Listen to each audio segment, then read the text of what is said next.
นำท่านผู้ชมเข้าสู่การรายงานข่าวระยะที่2ในเมื่อวันที่27 มีนาคม 2026 นี้สภาแห่งชาติได้มีการหับพ้องเอาห่างมติสภาแห่งชาติว่าโดยเวียกงานสภาแห่งชาติเกี่ยวกับแผนการเคลื่อนไหวเวียกงาน5 ปีต่อหน้า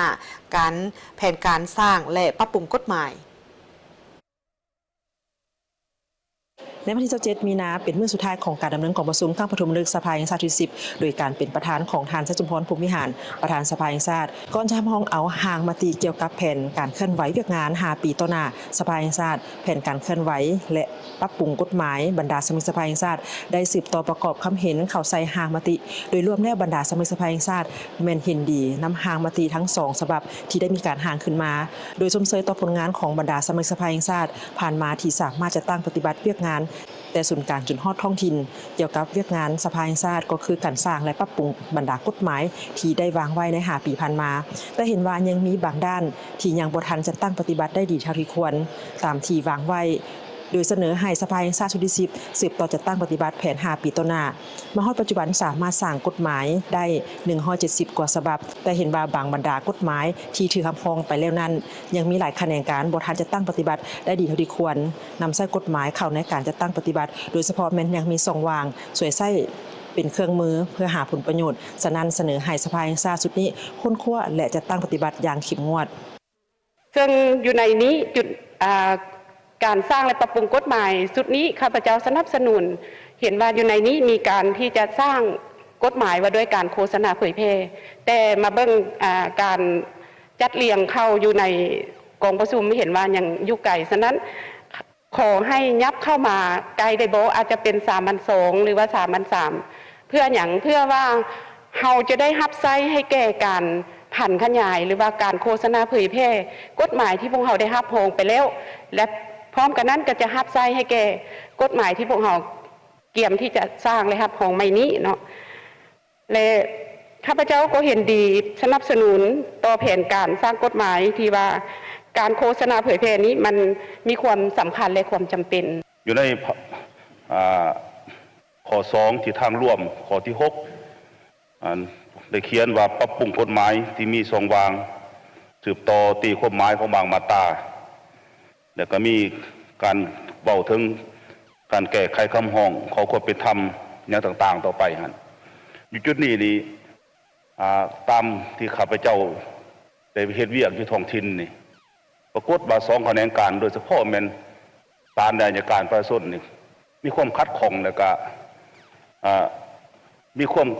ว่าสนใจหลายว่าศาลตัดสินใส่ได้เด็ดขาดแล้วเป็นยังสภาแห่งชาติสภาประชาชนแข็งจึงขับมาคำห้องอันนี้มาพิจารณาตืมดังนั้นอยู่ในจุดนี้ขอให้ถามว่าเปลี่ยนมีการปรับปรุงใดก็เสนอปรับปรุงอันใดอันศาลตัดสินใส่ได้เด็ดขาดแล้วบุคคลมีศาลต่อไปอีก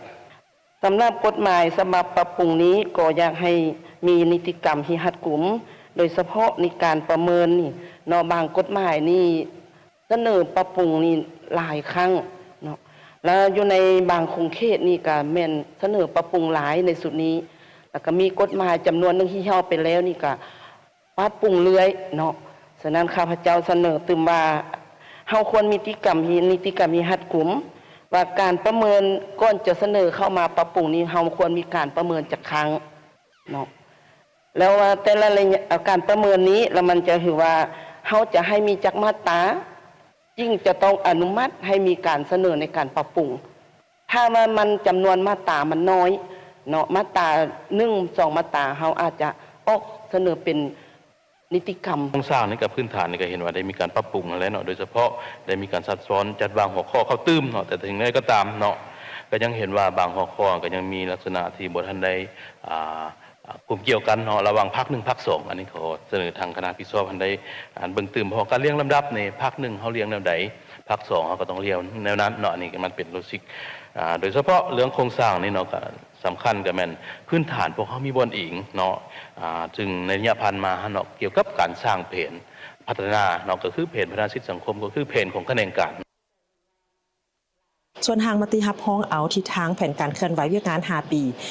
2026-2030 ของสภาแห่งชาติสุดที่10ที่ได้มีการกำหนดเอา9ทิศทางรวม5เวียกงาน5แผนการและ25โครงการตามบทรายงานของคณะประจำสภาแห่งชาติเพื่อรับประกันการจัดตั้งปฏิบัติสิทธิและหน้าที่ของสภาแห่งชาติตามรัฐธรรมนูญและกฎหมายกำหนดไว้นั้นเฮ็ดให้ทิศทางแผนการดังกล่าวได้รับการจัดตั้งปฏิบัติมีผลสำเร็จเป็นรูปธรรมกองประชุมเสนอให้เอาใจใส่บางเวียกงานที่สำคัญเป็นต้นยกสูงคุณภาพและประสิทธิผลในการสร้างและปรับปรุงกฎหมายให้มีความสอดคล้องกับแนวทางนโยบายของพรรคและสภาพการพัฒนาเศรษฐกิจสังคมในระยะใหม่และมีความยืนยงสู่สนสร้างและปรับปรุงกฎหมายให้ได้ทั้งหมด91ฉบับในนั้นกฎหมายสร้างใหม่19ฉบับและกฎหมายฉบับปรับปรุง72ฉบับโดยเอาการสร้างและปรับปรุงกฎหมายให้ไปตามขั้นตอนและวิธีการนำเอาหางกฎหมายไปทาบทาม